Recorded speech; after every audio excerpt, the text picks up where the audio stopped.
जय हिंद, जय Maharashtra public. मी advocate Shailesh Gurav पुन्हा प्रत्यक्ष तुमच्या भेटीसाठी.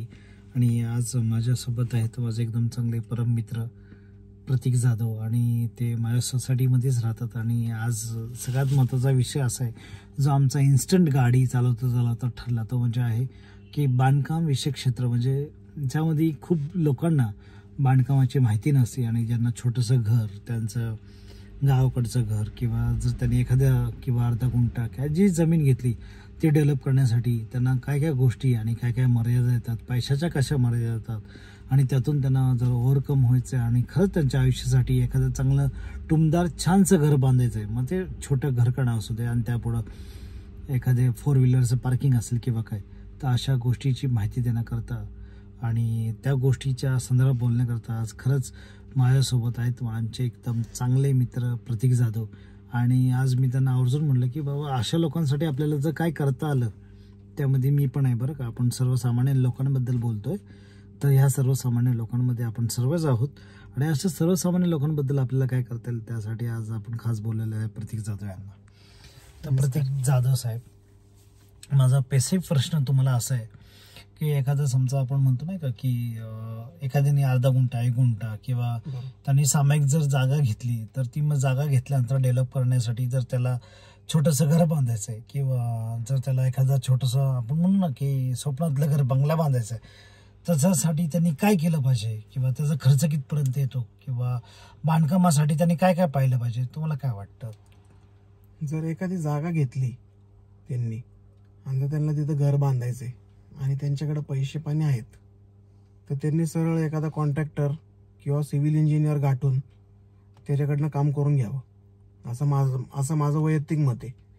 पण जर त्या माणसाला वेळ आहे आणि स्वतः त्याच्याकडं पैसे आहेत, वेळ आहे, तर त्यांनी स्वतः कॉन्ट्रॅक्टर लावून स्वतः तिथं थांबून जर काम केलं, तर कमीत कमी त्याच्या एका घरामागं 1000 स्क्वेअर फूटच्या घरामागं 3 ते 3.5 लाख रुपये वाचतात. बरं. आणि जर त्याच्याकडे वेळ नसेल की बाबा तो जॉबला आहे कुठं, म्हणजे त्यांच्याकडे वेळ नाही आहे असं तसं, तर त्यांनी फक्त कॉन्ट्रॅक्टरच्या भरोश्यावरती न राहता एखादा प्रॉपर सिव्हिल इंजिनियरकडे देऊन मग त्याचे 3-3.5 लाख रुपये जरी जास्त गेले तरी पण काय हरकत नाही असं मला वाटतं. आता सर्वात महत्त्वाचा विषय असा की चला साहेब, की आपण म्हटल्याप्रमाणे 3-3.5 लाख रुपये वाचतील, परंतु आपण असं म्हणतो की जेव्हा आपण आपलं घर बनवणार आहे किंवा एखादी गोष्ट आपण बनवणार आहे, आणि घर म्हणजे हे असं म्हणतो की माणसाने ना की एक वाक्य आहे की घर आणि लग्न एकदा आयुष्यात त्यांनी करून पाहावं, त्याचा किती खर्च आहे किंवा त्या किती गोष्टी आहेत हे आपल्याला प्रामुख्याने समजून येतील. तर मी म्हणजे मी वकील म्हणून किंवा मी असंच नेहमी सल्ला देईल की माणसाने जेव्हा त्याच्या आयुष्यामध्ये घर बांधायचं आहे किंवा जर कुठली गोष्ट करायची तर त्यांनी खरंच त्यातला जो स्किल्ड, ज्याला नॉलेज आहे, मग तो सिव्हिल इंजिनियर असो, कॉन्ट्रॅक्टर असो, अशा लोकांच्या हातात त्यांनी दिलं पाहिजे. फक्त एवढंच की तो विश्वासू पाहिजे आणि त्याला त्याच्या गोष्टीतलं नॉलेज पाहिजे. बरोबर. तर मित्रांनो, कारण की त्याचं कारण असं आहे की 3-3.5 लाख रुपये वाचवण्याच्या नादामध्ये किंवा पैसे वाचवण्याच्या नादामध्ये आपण आपल्या स्वप्नांना तर कुठेतरी तडा देत नाही ना, हे महत्वाचं आहे. बरोबर.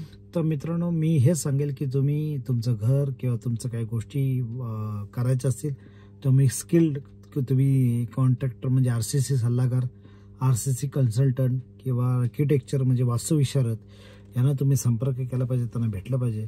एक कच्चा मसुदा तुम्ही तयार केला पाहिजे, आणि तो तयार केल्यानंतर तुम्ही तुमचे जे जवळचे आहेत किंवा ते आहेत त्यांच्याकडून तो इम्प्लिमेंट करून घेता आला पाहिजे. आणि सगळ्यात महत्त्वाचं की म्हणजे मी ह्या माणसाचे जे काम पाहिले, मी आतापर्यंत यांच्याबरोबर माझे नातेवाईक असेल किंवा कोण मित्र असेल, यांच्याकडे 1-2 जी कामं केली आहेत, त्या कामं केल्यानंतर की बाबा त्याचे योग्य दरात करणारा, पैसे त्याच्या कामाप्रमाणे आखणारा हा खरंच एक प्रामाणिक मराठी मुलगा आहे की ज्याने आयुष्यभरामध्ये त्याचं जे आता 34-35 वय असेल त्यामध्ये जी कामं केली त्यात खूप असं म्हणा की कुठल्याच लोकांची तक्रार नाही आहे. आणि बघा ना, आता माझ्याशी पण सांगताना त्यांनी हे सांगितलं की तुम्ही पैसे कसे वाचवू शकता, पण त्यांनी हे नाही सांगितलं की आम्हाला पैसे नाही वाचवायचे, पण आम्हाला सुंदर काम करायचे, त्यासाठी आम्हाला काय करावं लागेल.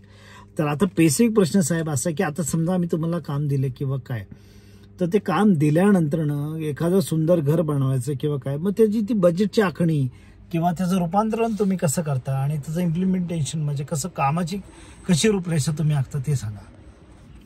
बजेटचं जर बोलायला गेलं तर 3 प्रकारचं घर तुम्ही बांधू शकता. त्याच्यामध्ये तुम्ही आता सध्याचे जे रेट चालू आहेत म्हणजे 1200, 1400, 1600 पर स्क्वेअर फीट. जर तुम्हाला 1000चं घर बांधायचं आहे एका गुंठ्यामध्ये, तर त्याला 12 लाख, 14 लाख, 16 लाख रुपये खर्च आहे RCC मध्ये, प्रॉपर RCC. त्याला वॉल कंपाऊंड आली, सगळं आलं. मग त्याच्यामध्ये पण तुम्हाला फरशी तुम्ही कुठल्या प्रकारची घेताय, कलर तुम्ही कुठल्या प्रकारचा वापरताय, वायर फिटिंग कुठली, सगळ्या फिटिंग, नळाच्या फिटिंग तुम्ही कुठल्या प्रकारे घेताय, त्याच्यावरती तुमचं बजेट ठरतं. त्याचं सगळं तुम्ही लो कॉस्टिंगमध्ये करायचं म्हणले तर तुमचं घर हे 12 लाखात, म्हणजेच 1200 रुपये पर स्क्वेअर फूटने पण तयार होऊ शकतं. आणि तेच घर तुम्ही 2000 रुपये स्क्वेअर फूटने पण तयार करू शकता, ज्याला 20 लाख रुपये खर्च आहे.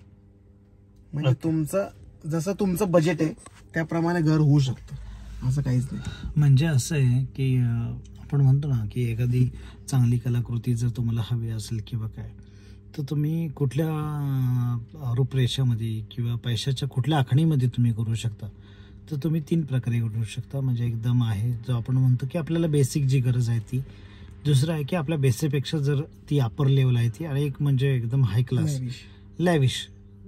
तर अशा ह्या 3 पद्धतीमध्ये तुम्हाला घराची आखणी करता येते. आणि ही घराची आखणी करण्यामध्ये हेच मराठी तरुण उद्योजक व्यावसायिक आपल्याबरोबर आहेत.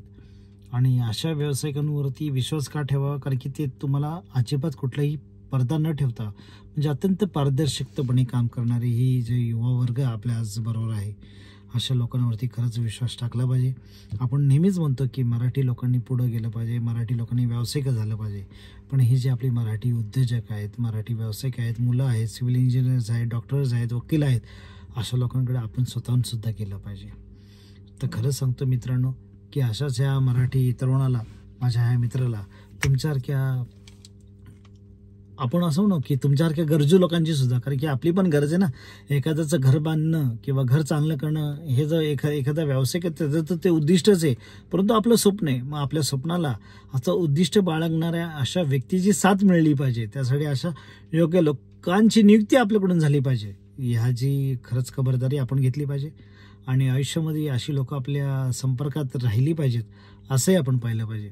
तर मित्रांनो, आज तुम्हाला सांगायचं तात्पर्य हेच की बांधकाम करताना किंवा बांधकामाच्या ज्या काही अडचणी वगैरे होत्या, आपण आज अडचणीवरती नाही तर फक्त आपण स्ट्रेट फॉरवर्ड पैशावरती बोललोय. आणि चांगलं घर 1 गुंठ्यामधलं, अर्ध्या गुंठ्यामधलं कसं बांधायचं त्यावरती बोललोय.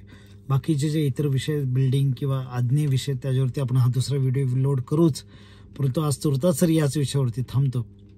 फक्त एवढंच सांगेल की मराठी तरुणांना आणि मराठी उद्योजकांना तुम्ही थोडंसं जास्त प्राधान्य द्या, त्यांच्याकडे जावा आणि त्यांना यशप्राप्ती करण्यासाठी त्यांच्याकडे न्या आणि स्वतःसुद्धा यशप्राप्ती करून घ्या. याच नोटवरती थांबतो. जय हिंद, जय महाराष्ट्र.